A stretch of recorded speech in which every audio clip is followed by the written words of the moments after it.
அஸ்ஸலாமு அலைக்கும் வரஹ்மத்துல்லாஹி தஆலா வபரகாத்துஹு.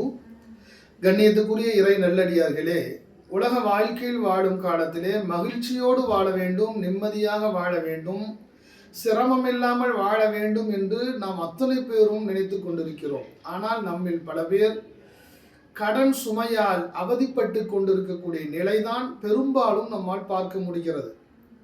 கடனிலிருந்து விடுபடுவதற்காக வேண்டி எத்தனையோ வழிகளை தேடி அலையக்கூடிய நாம் நம்முடைய கண்மணி நாயகம் முஹம்மது முஸ்தபா ரசூலுல்லாஹி ஸல்லல்லாஹு அலைஹி வஸல்லம் அவர்கள் காட்டி தந்த அற்புதமான இந்த வழியை கடைபிடித்தால் நிச்சயமாக கடனிலிருந்து முழுமையாக விடுதலை பெற்று விடலாம்.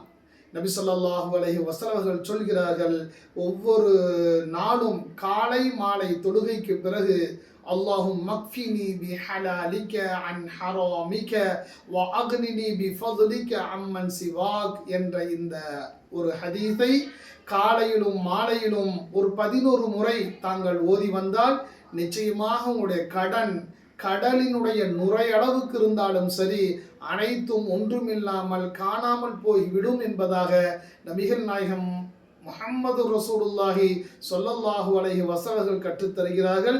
நிச்சயமாக இதை ஓதுவோம். அல்லாஹ் ஜல்ல ஷானு வ தஆலா கடனிலிருந்து முழுமையாக விடுதலை பெற்று நிம்மதியான வாழ்க்கை வாழக்கூடிய நசீபை நம் அத்தனை பேருக்கும் அல்லாஹ் தந்தருள் புரிவானாக. ஆமீன். அஸ்ஸலாமு அலைக்கும் வரஹ்மத்துல்லாஹி தஆலா வபரகாத்துஹு.